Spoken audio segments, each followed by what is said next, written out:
bem-vindos! Eu sou o Gabriel. Eu sou a Juliana. E esse é o Pod Bife Sem Bicho, o podcast do Laboratório de Zootecnia Celular da UFPR. Hoje a gente está aqui, como sempre, com um convidado muito especial, o professor Rodrigo.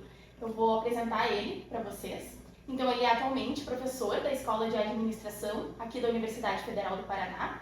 Ele é coordenador da linha de Inovação e Tecnologia do Programa de Pós-Graduação em Administração da UFPR. É vice-presidente da recém-fundada Associação Brasileira de Agricultura Celular, a CELAB Brasil.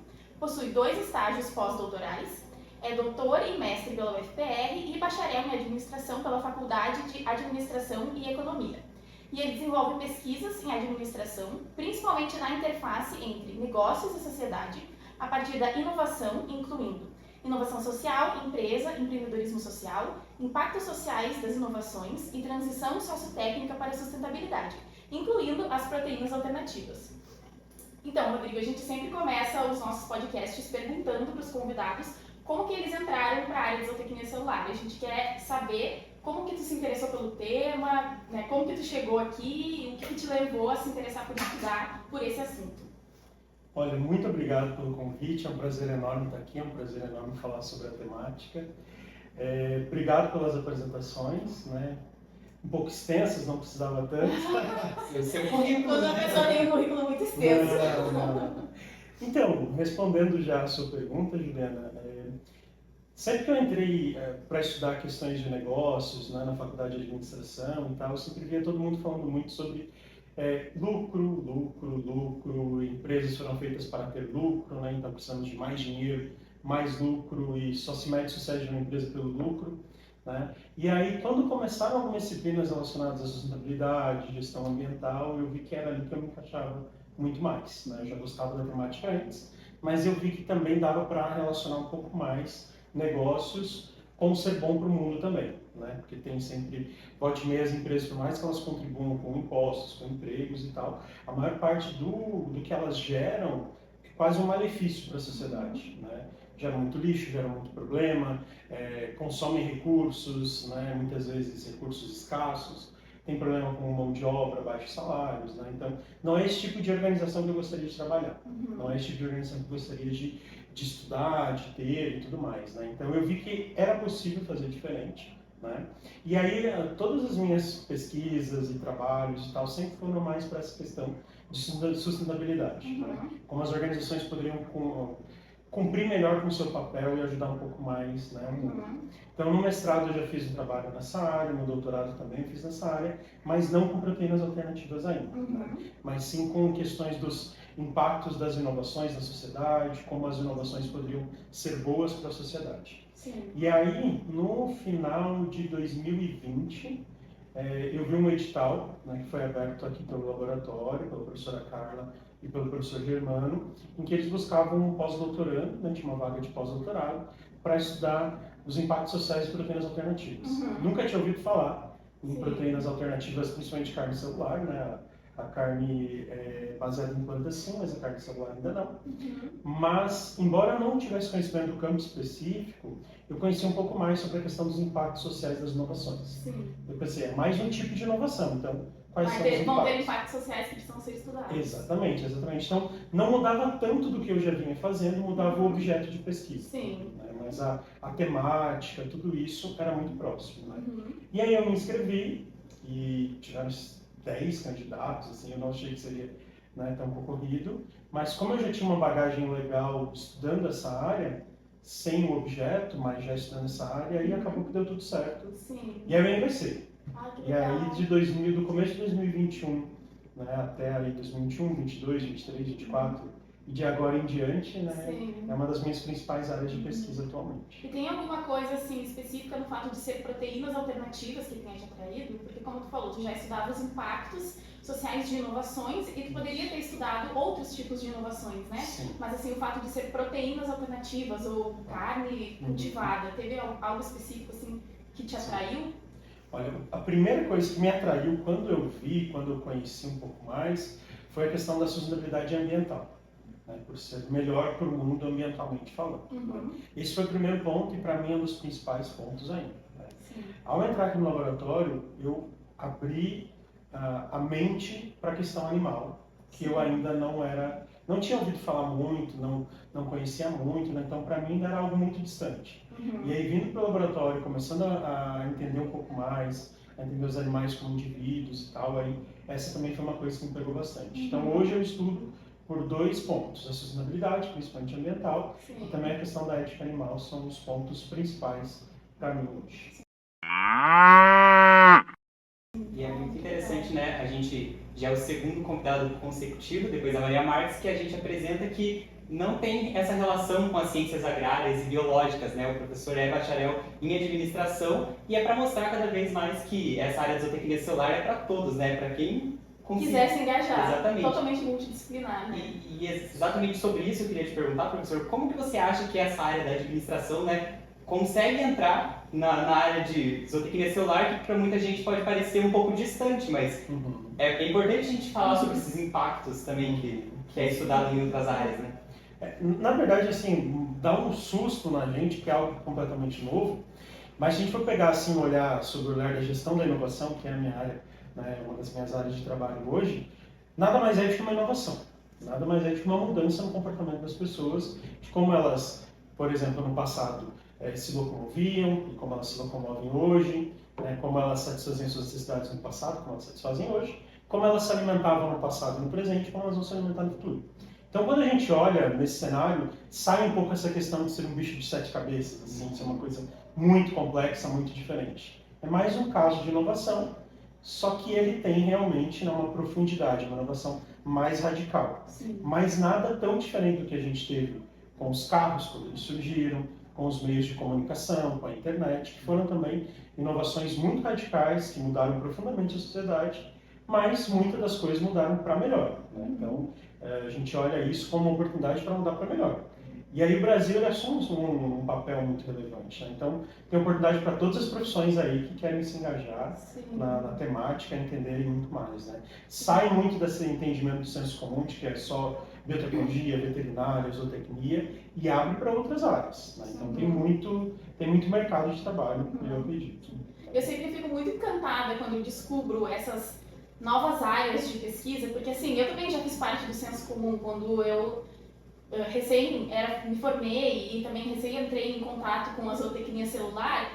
A princípio, né, à primeira vista, com a minha formação em medicina veterinária, o que eu pensava era o trabalho de bancada, né, o trabalho no laboratório, a parte das ciências agrárias e das ciências biológicas. E aí, quando eu comecei a entrar nessa pesquisa, né, nessa área, eu comecei a ver que existiam campos de pesquisas, assim, das mais variadas profissões. Então, assim, eu nunca tinha parado para pensar por esse lado, né, que é uma inovação disruptiva, uma inovação muito grande na sociedade, que com certeza vai causar impactos e que isso precisa ser estudado de alguma maneira, né, por alguém. Então eu fico muito, assim, encantada, né, eu acho muito animador que existam pesquisas sendo feitas nessas mais diversas áreas, né, que dentro da zootecnia celular em si.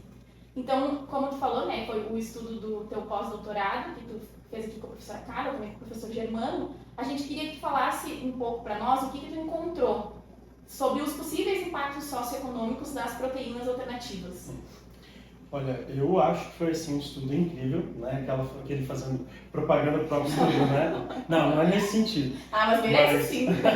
Mas eu acho que foi muito legal, porque acho que tinha mais um grande estudo nos Estados Unidos, que era sobre os impactos socioeconômicos, e outros eram pontos muito específicos, muito pouquinho, assim, sabe? Um detalhe no artigo, um detalhe numa pesquisa e tal, mas nada grande ainda sobre o tema.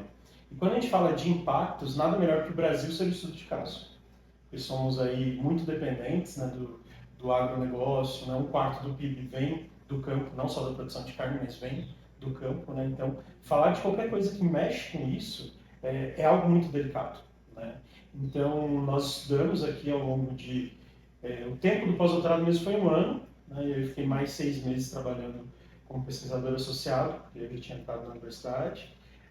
E até hoje a gente trabalha nisso ainda, né? Então, o estudo ele foi realmente para tentar entender o que tem de positivo e o que tem de negativo, qual pode ser o cenário para o Brasil, né, se houver essa transição, que já estamos vendo que ela está acontecendo. Né?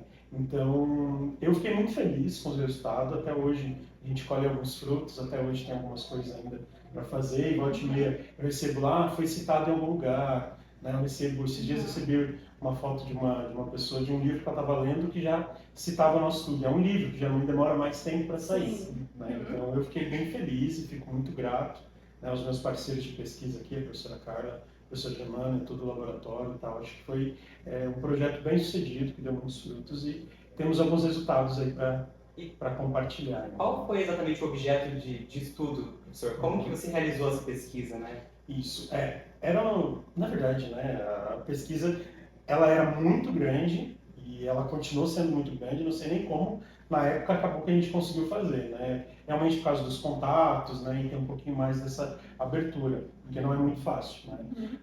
O projeto ele foi dividido em 3 partes, né.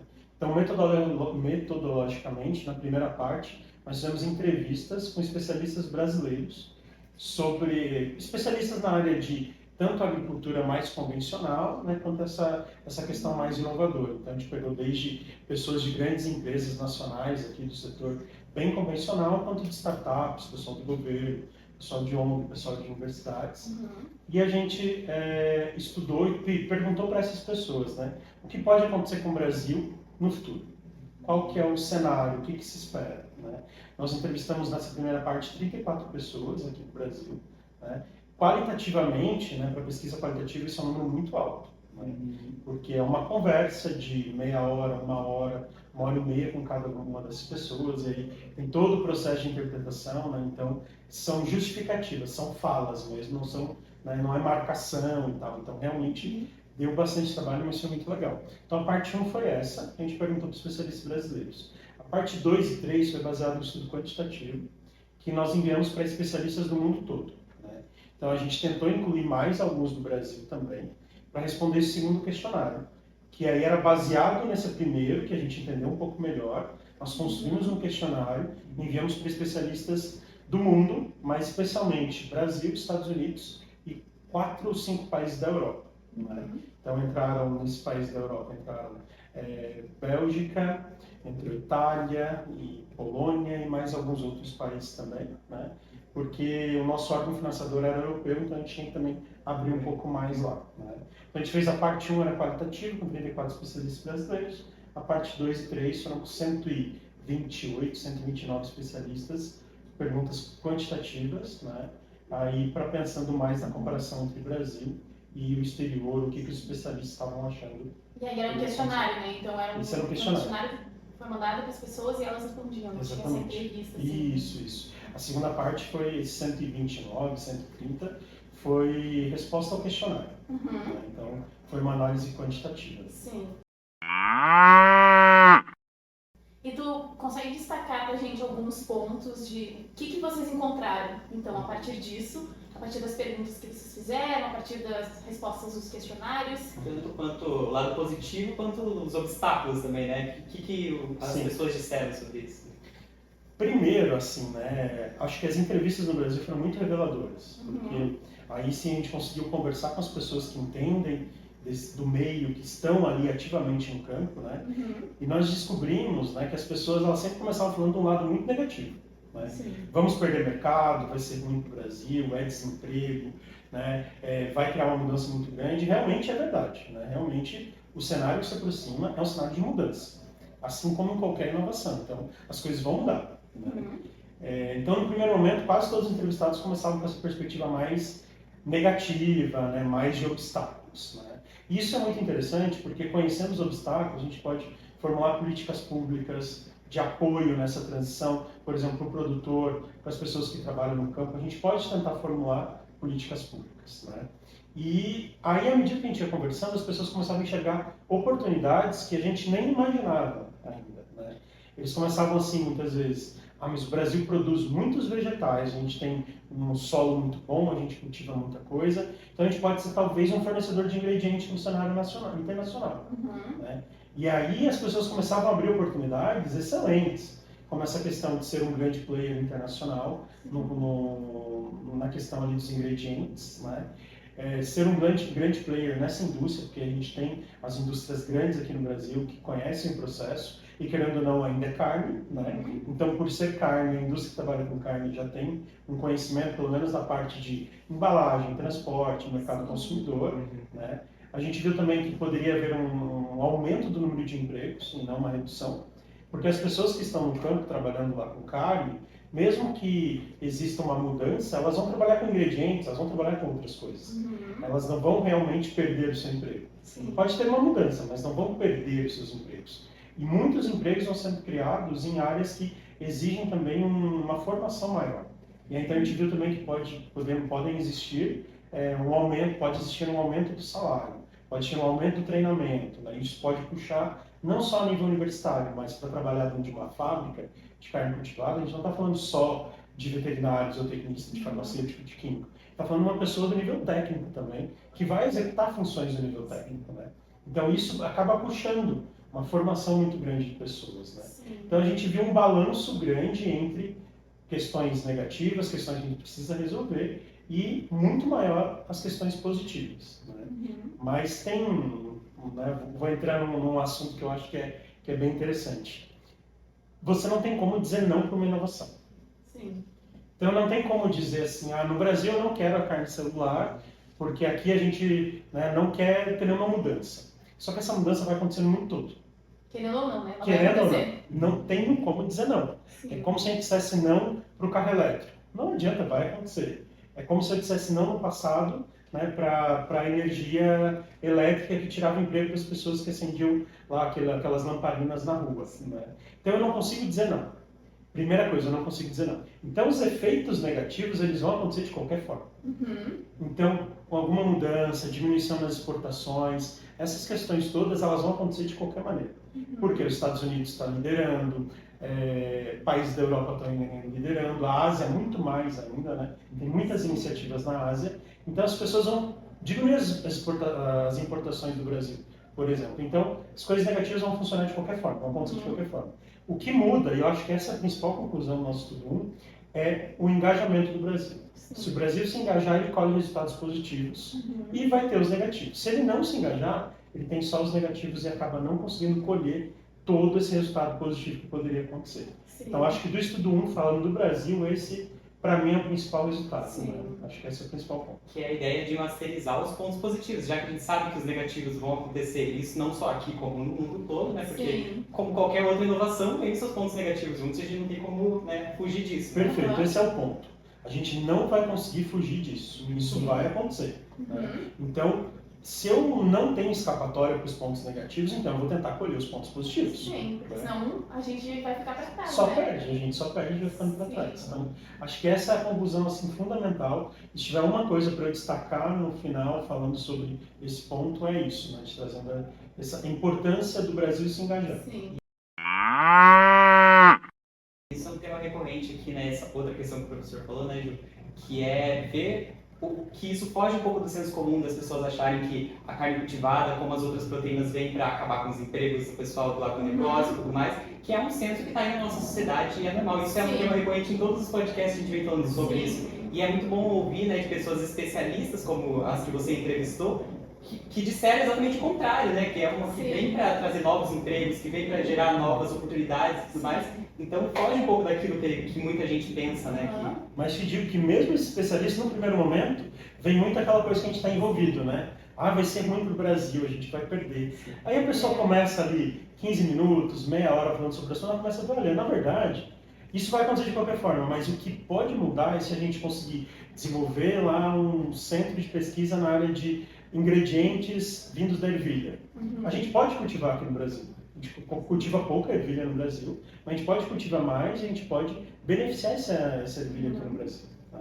E aí as pessoas começaram a ver muitas oportunidades que a gente não tinha visto desde o início. Então, e o que está muito relacionado à nossa última entrevista com a Maria Marques, que é sobre as políticas públicas e a importância, né, do país se engajar como um todo para que ninguém fique de fora, nem o consumidor, muito menos o produtor rural, né? Então, achei muito legal isso que tu trouxe agora, Rodrigo, porque também conversa com um assunto que a gente já debateu aqui nos outros episódios, que é a questão da neofobia, né? Que mesmo os especialistas, mesmo no primeiro momento, assim, eles refletem, talvez de uma maneira geral, o que acontece na sociedade, que é as pessoas têm uma visão negativa, as pessoas têm uma visão mais assim, talvez repulsiva, assim, de não, isso vai ser ruim, só que daí depois, né, com conversa, né, pensando mais sobre o assunto, eles começam a trazer pontos positivos e, na visão deles, né, que são especialistas, pontos positivos e oportunidades que às vezes a gente nem imaginava, né? Quem não é especialista no assunto não conseguiria pensar. Então eu achei muito legal essa questão que tu trouxe. E para muitas pessoas que eu venho conversando, amigos que não têm nada a ver com a história, né, bem senso comum mesmo, né? Pessoas normais, assim, né? Que não estão tão aprofundadas no assunto, essas pessoas elas vêm comentando sobre o quanto elas começaram a ver isso como uma oportunidade também. Sim. Então você fala no momento, a pessoa já tem a repulsa que você disse. Passam alguns meses, ela vê mais algumas notícias, ela entende um pouco melhor. Eu vejo que isso começa a se abrir muito mais, sabe? As coisas ficam mais claras para as pessoas. E o que tu acha que seria isso? O que será que faz elas terem essa visão um pouco mais positiva ao longo do tempo? É a exposição às notícias, ao assunto? Exposição às notícias e informação. Porque a gente é levado muitas vezes a acreditar só naquilo que a gente passou a vida inteira, que a gente vem, né, se espelhando e tudo mais. E quando a gente começa a refletir e ler mais coisas, não sou eu que estou falando que tem oportunidade de negócio. É uma BRF investindo, é uma JBS investindo, são startups surgindo.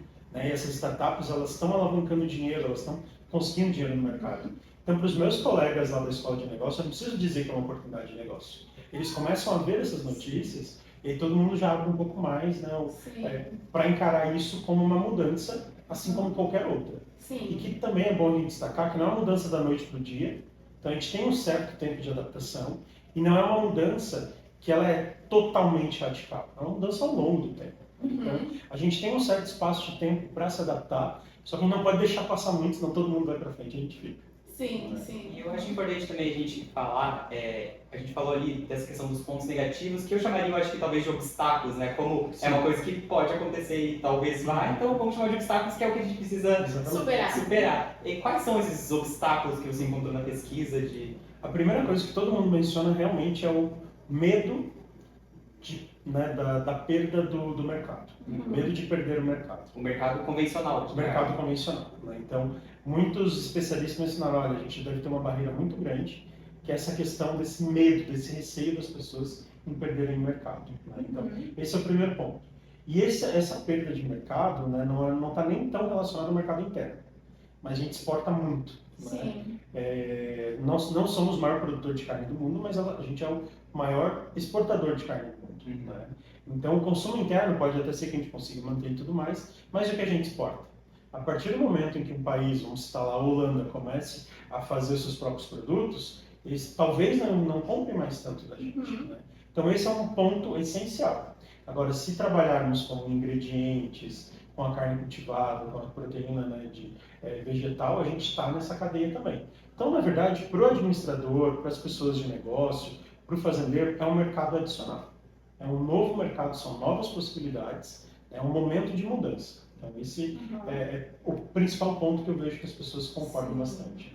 Eu acho que isso conversa muito com o nosso episódio anterior, com a Maria, porque ela, falando da pesquisa dela, né, com entrevistas aos produtores, foi o primeiro ponto que ela destacou, que para os produtores a maior preocupação é a questão do mercado. Se eles tiverem garantido de alguma maneira que eles vão ter aquela demanda pelos produtos, ou enfim, o que quer que eles estejam propondo a investir nesse mercado novo, isso já seria muitos passos na frente, né? E aí também conversa com toda a questão das políticas públicas para que esses produtores tenham a segurança, né? Então todo o engajamento do governo, o engajamento também de grandes corporações, né? Que fazem com que essas notícias, né, de uma BRF da vida, uma JBS, estão investindo nisso, com que isso fique mais visível, com que isso faça com que as pessoas pensem mais sobre o assunto, né? Entrem em contato e vejam isso como realmente uma oportunidade. E é importante o fato de saber que o Brasil se engajar nisso não é o culpado por fazer a exportação diminuir e tudo mais, porque isso vai acontecer porque os outros países estão se engajando e estão, né, criando seus próprios produtos. São mercados diferentes, são coisas diferentes. Né? Não significa que investir em carne cultivada hoje seja dizer não ao agronegócio convencional, muito pelo contrário. Né? São mercados que são diferentes. Sim. E muitas vezes, com um produto como esse, eu consigo atingir pessoas que não consumiriam outro produto. Né? E eu ainda, enquanto empreendedor, enquanto empresário, eu consigo garantir que no futuro, caso exista essa mudança, eu ainda protejo o meu mercado, porque eu estarei naquele futuro também. Sim, né? porque vai estar investindo nisso, vai estar engajando nisso. Exatamente. Então eu acho que o olhar, do ponto de vista da administração, dos negócios, da produção, tem que ser um olhar muito mais prático. Né? Então, essa questão, são mercados e eu preciso estar preparado para a mudança de mercado, assim como em qualquer outro lugar. Se eu trabalho vendendo carro a combustão hoje, eu tenho que saber que esse mercado está sofrendo uma grande mudança. Sim. Já está sofrendo. Então eu preciso trabalhar também com outras pontas. Sim. E é o que as grandes empresas estão fazendo. Fiat, Ford, Volkswagen, elas estão fazendo tudo isso. Eu queria trazer um ponto que tu comentou um pouquinho mais no início da nossa conversa, que é uma das respostas que os especialistas deram sobre, de repente o Brasil poderia ser um exportador de insumos. E aí que isso conversa também com algumas outras falas sobre, como que eles estão investindo nisso fora, talvez os outros países não importem mais tanto os produtos do Brasil. Que é muito aquela visão, assim, de que talvez o Brasil seja quem vai fornecer os insumos. Mas será que a gente não deveria pensar que o Brasil também tem que ser um país que vai investir na tecnologia para o produto final? A gente não deve só ficar nessa visão de que a gente vai exportar o que precisa para fazer aquilo, mas a gente não vai, talvez, investir tanto na tecnologia em si. E aí isso seria uma maneira de ficar para trás, né?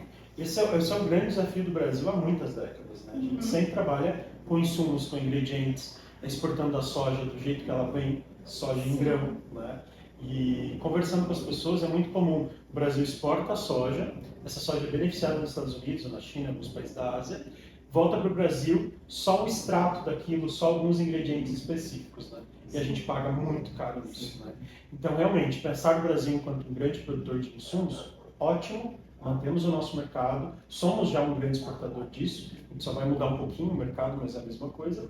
Mas realmente, trazer essa tecnologia para o interior, trazer essa tecnologia para o interior do Brasil, né, e começar a utilizar isso, a desenvolver isso, a utilizar isso em escala, é fundamental para qualquer processo de inovação tecnológica no país. Sim. Então a gente diz que o país deixar de produzir somente insumos e começar no mínimo, começando ali imitando a tecnologia.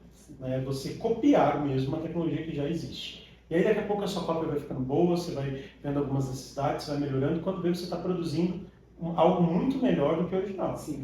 Essa é a história da Ásia. Né? Se a gente pegar a história da China, é isso. Né? A história principalmente da Coreia do Sul pegar uma tecnologia, copiar essa tecnologia, às vezes não fica muito bom, vai melhorando, daqui a pouco você está desenvolvendo, daqui a pouco você desenvolve melhor. Sim. Daqui a pouco você cria uma Samsung da vida que opera em vários mercados. Sim. Essa é a história da Coreia do Sul. Né? Então, talvez esse seja o momento do Brasil pegar o bonde e conseguir trazer essa tecnologia, trazer esse desenvolvimento tecnológico para algo que a gente tem vocação, que é a produção de alimentos. Então, acho que o principal ainda é a produção de alimentos. Sim. Ainda é o nosso negócio, ainda vão utilizar os nossos insumos, vai seguir sendo, né? Vai seguir sendo. É a mesma coisa, só que é com uma tecnologia diferente, que ela ainda é melhor para o mundo, é melhor para os animais, é melhor para o planeta. Professor, infelizmente a gente vai chegando, né, quase ao fim da nossa entrevista, mas eu queria te pedir para resumir um pouco o que o Brasil tem a ganhar investindo nisso e qual a importância, né, das pessoas, tanto o consumidor, quanto o produtor, quanto os grandes, né, empresários e até políticos, investirem nisso e confiarem nisso, né? Qual a importância para o Brasil crescer? Como você conseguiria resumir isso para a gente? É uma pena que já está acabando, né? Foi muito bom, adorei conversar com vocês. Eu acho que o Brasil ele só tem a ganhar. Investir em tecnologia é primordial para qualquer país se desenvolver bem. Né? Porque produzindo com tecnologia, você precisa de mais gente especializada, mais gente com formação, os salários são maiores, os impostos são maiores, os postos de trabalho são maiores. Né? Então, tudo é muito bom investir em tecnologia. Se essa tecnologia faz bem para o mundo, bem para o planeta, bem para as pessoas, é bom demais. Né? E a gente tem que também entender que há necessidade que todos estejam envolvidos. Né? E quando a gente diz deixar somente para o mercado, é algo complexo, porque aí muitas vezes muita gente fica para trás. Né? Então, criar uma política pública que consiga juntar, de um lado, mercado, grandes empresas, startups, também produtores, também fornecedores, pessoas que trabalham, é tudo uma coisa boa. Não é uma coisa ruim, não vai interferir no mercado, vai ajudar muito mais, vai ajudar essas grandes empresas. Então, duas coisas, é extremamente importante para o Brasil investir nisso, investir enquanto tecnologia, enquanto meio de desenvolvimento, enquanto uma forma de contribuir para a sustentabilidade, né? E a segunda coisa, há necessidade sim de uma questão mais ampla que consiga incluir mais pessoas, empresas, produtores, tudo mais, para que todos façam essa migração e seja algo bom, né? Seja um mercado a mais e um mercado a mais muito bom para todos, né? Então acho que esse é o recado aí principal, se eu puder resumir. Então, conhecendo, né, esses impactos socioeconômicos, as políticas públicas necessárias, a gente só tem a perder se não investir, né? Não tem nada... O cenário fica pior, muito pior se não investir, porque o mundo vai mudar. Sim. O mundo está caminhando numa direção, né? O Brasil tem que decidir se vai seguir Exatamente. ou não. E o não significa ter muitos problemas. Eu acho que quase vale mais a pena investir nessa tecnologia para não ficar só com os pontos negativos. Sim. E conseguir colher também os pontos positivos. É entender que não investir não é ficar na mesa, mas é decair, né? Então, Sim, nesse caso. Perfeito, perfeito. Não investir não é manter o status quo que a gente está agora. Não investir é piorar. Investir é você melhorar. Então, acho que isso é fundamental. Nossa, acho que a gente conseguiu terminar com chave de ouro com essa fala. Professora, eu gostei muito de toda a nossa conversa, de todos os pontos que tu trouxe. Acho que as pessoas conseguiram também entender bem sobre a tua pesquisa e sobre como isso é importante. Queria também parabenizar por toda a pesquisa. E é isso, pessoal. Então, infelizmente, nós vamos ficando aqui por esse episódio. Nós queremos agradecer, né, por terem assistido. Não esqueça de nos seguir nas redes sociais, de visitar o nosso site. E é isso, né? Até o próximo episódio. Muito obrigado, professor. Obrigado, gente. Tchau, tchau. Tchau, pessoal.